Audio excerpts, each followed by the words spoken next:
2026 ജനുവരി 30 US നീതിന്യായ വകുപ്പ് പുറത്തുവിട്ട എപ്സ്റ്റീൻ ഫയലുകൾ ആഗോള രാഷ്ട്രീയ സാമ്പത്തിക ക്രമങ്ങളെ അടിമുടി ഉലച്ചിരിക്കുകയാണ്. എപ്സ്റ്റീൻ ഫയൽസ് ട്രാൻസ്പെറൻസി ആക്ട് പ്രകാരം പരസ്യമാക്കപ്പെട്ട ഏകദേശം 30 ലക്ഷം പേജുള്ള ഈ രേഖകൾ വെറും വിവരങ്ങളല്ല, മറിച്ച് അധികാരത്തിന്റെ ഉന്നത ശ്രേണിയിലുള്ളവർ ദശാബ്ദങ്ങളായി കാത്തുസൂക്ഷിച്ച അവിശുദ്ധ കൂട്ടുകെട്ടുകളുടെ ആഴം സന്ദേഹരഹിതമായി വ്യക്തമാക്കുന്ന തെളിവുകളാണ്. 1.8 ലക്ഷം ഫോട്ടോകളും 2000-ഓളം വീഡിയോകളും ഉൾപ്പെടുന്ന ഈ വമ്പൻ ശേഖരം ജെഫ്രി എപ്സ്റ്റീൻ എന്ന അധികാര ദല്ലാൾ എപ്രകാരമാണ് ലോകത്തെ അതിശക്തരെ തന്റെ നിരീക്ഷണ വലയത്തിൽ തളച്ചിട്ടതെന്ന് വെളിപ്പെടുത്തുകയാണ്. 10ഓളം രാജ്യങ്ങളിൽ ഇതിനോടകം തന്നെ ക്രിമിനൽ അന്വേഷണങ്ങൾ ആരംഭിച്ചു കഴിഞ്ഞു. ഈ രേഖകൾ വെറും അക്കങ്ങളല്ല, മറിച്ച് ലോകത്തെ ഏറ്റവും സ്വാധീന ശക്തിയുള്ള വ്യക്തികളുടെ ഇരുണ്ട രഹസ്യങ്ങളിലേക്കുള്ള വാതിലുകളാണ്. ന്യൂയോർക്കിലെ മാൻഹാട്ടനിലുള്ള 9 ഈസ്റ്റ് 71 സ്ട്രീറ്റിലെ എപ്സ്റ്റീന്റെ 7 നിലകളുള്ള മാളിക ഒരു സാധാരണ വസതിയല്ല, മറിച്ച് നിരീക്ഷണത്തിന്റെയും ചൂഷണത്തിന്റെയും സൂക്ഷ്മമായി രൂപകൽപ്പന ചെയ്ത ഒരു കേന്ദ്രമായിരുന്നു. കൃത്രിമ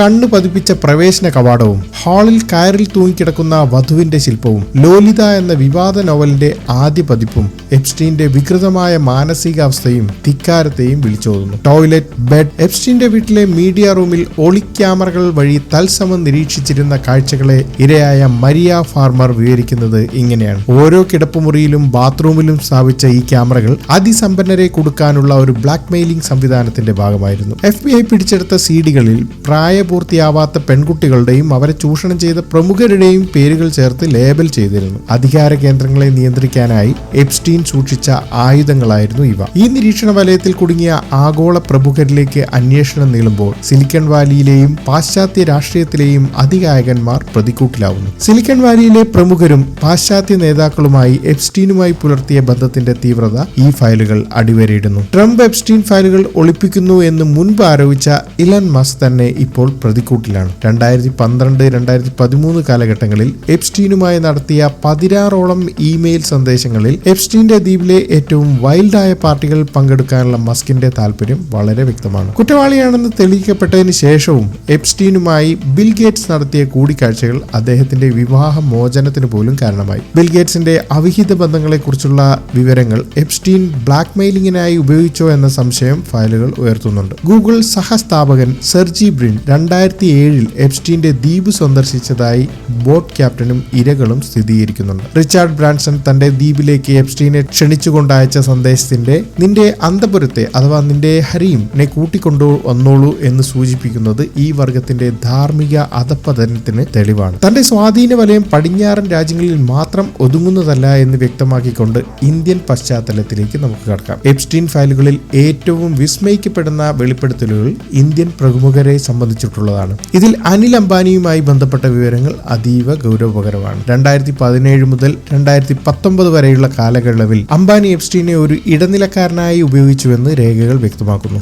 2019 മെയ് 23, അതായത് ഇന്ത്യയിലെ ലോക്സഭാ തെരഞ്ഞെടുപ്പ് ഫലം പുറത്തുവന്ന അതേ ദിവസം അംബാനി എപ്സ്റ്റീന്റെ മാൻഹാട്ടൻ വസതിയിലെത്തിയത് ട്രംപ് ഭരണകൂടത്തിന്റെ സ്റ്റീവ് ബാനുമായി കൂടിക്കാഴ്ച നിശ്ചയിക്കാനായിരുന്നു. അംബാനിയെ സ്റ്റീവ് ബാനിന് പരിചയപ്പെടുത്തിയപ്പോൾ മോഡിയുടെ ആൾ എന്നാണ് എപ്സ്റ്റീൻ വിശേഷിപ്പിച്ചത്. അംബാനി ചൈനയെ പ്രധാന ശത്രുവായി കാണുന്നുവെന്നും ബാനിന്റെ പ്രത്യയശാസ്ത്ര വീക്ഷണങ്ങൾ പൂർണ്ണമായി ഉൾക്കൊള്ളുന്നുവെന്നും എപ്സ്റ്റീൻ ഇമെയിലിൽ കുറിച്ചു. നിലവിലെ കേന്ദ്രമന്ത്രി ഹർദീപ് സിംഗ് പുരിയും എപ്സ്റ്റീനുമായി 2015-നും 2017-നും ഇടയിൽ 3 തവണ കൂടിക്കാഴ്ച നടത്തിയിട്ടുണ്ട്. ഡിജിറ്റൽ ഇന്ത്യ പദ്ധതിയെക്കുറിച്ചുള്ള വിവരങ്ങൾ പുരി എപ്സ്റ്റീനുമായി പങ്കുവയ്ക്കുകയും ലിങ്ക്ഡിൻ സ്ഥാപകൻ റെയ്ഡ് ഹോഫ്മാനുമായി പുരിയെ പരിചയപ്പെടുത്തിയത് എപ്സ്റ്റീൻ ആണെന്നും രേഖകൾ പറയുന്നു. ഒരു നയതന്ത്രജ്ഞൻ എന്തിനാണ് ശിക്ഷിക്കപ്പെട്ട ഒരു ലൈംഗിക കുറ്റവാളിയെ സിലിക്കൺ വാലിയിലേക്കുള്ള വാതിലായി കണ്ടത് എന്നത് ഉത്തരം കിട്ടേണ്ട ഒരു ചോദ്യമാണ്. പ്രധാനമന്ത്രി നരേന്ദ്രമോദിയുടെ പേര് എപ്സ്റ്റീന്റെ ആശയവിനിമയങ്ങളിൽ നേരിട്ടല്ലാതെ കടന്നുവരുന്നുണ്ട്. 2017 നരേന്ദ്രമോദി നടത്തിയ ഇസ്രായേൽ സന്ദർശനം തന്റെ ഉപദേശപ്രകാരമാണെന്ന് എപ്സ്റ്റീൻ ഖത്തറിലെ ഒരു പ്രമുഖന് അയച്ച ഇമെയിലിൽ അവകാശപ്പെടുന്നു. US പ്രസിഡന്റിനെ പ്രീതിപ്പെടുത്താൻ മോദി ഇസ്രായേലിൽ നൃത്തം ചെയ്യുകയും പാടുകയും ചെയ്തു എന്ന് എപ്സ്റ്റീന്റെ പ്രയോഗം പ്രതീകാത്മകമാണെങ്കിലും അത് ഗൗരവകരമായ വിവാദങ്ങൾക്കാണ് വഴിമരുന്നത്. ഇന്ത്യൻ വിദേശകാര്യ മന്ത്രാലയം ഈ അവകാശവാദങ്ങളെ തികഞ്ഞ അവജ്ഞയോടെ തള്ളിക്കളഞ്ഞു. ഒരു കുറ്റവാളിയുടെ പാഴ്വാക്കുകൾ മാത്രമാണിതെന്ന് സർക്കാർ വിശേഷിപ്പിച്ചു. എങ്കിലും അംബാനിയെയും പുരിയെയും പോലുള്ളവർ എപ്സ്റ്റീന്റെ വസതിയിൽ നടത്തിയ സ്ഥിരീകരിക്കപ്പെട്ട സന്ദർശനങ്ങൾ ഈ അവജ്ഞയോടെയുള്ള തള്ളിക്കളയലിന് മേൽ നിഴൽ വീഴ്ത്തുന്നുണ്ട്. അധികാര കേന്ദ്രങ്ങളിലെ വീഴ്ച വീഴ്ചയുടെ ഏറ്റവും വലിയ ഉദാഹരണമാണ് ബ്രിട്ടനിലെ ആൻഡ്രൂ രാജകുമാരൻ. വിർജീനിയ ഗിഫ്രെ ഉന്നയിച്ച ലൈംഗിക ആരോപണങ്ങളും അതിനെ തുടർന്നുള്ള വെളിപ്പെടുത്തലുകളും രാജകുടുംബത്തിന്റെ അന്തസ്സ് തകർത്തു. ഗിഫ്രയുടെ ആത്മഹത്യയെ തുടർന്ന് ഉണ്ടായ ജനരോഷം കണക്കിലെടുത്ത് 2025 ഒക്ടോബറിൽ കിങ് ചാൾസ് ആൻഡ്രൂവിന്റെ എല്ലാ പദവികളും എടുത്തുമാറ്റി. 2026 ജനുവരിയിലെ ഫയലുകൾ പുറത്തു വന്നതോടെ അദ്ദേഹം റോയൽ ലോഡ്ജ് വസതി ഒഴിയാൻ നിർബന്ധിതനായി.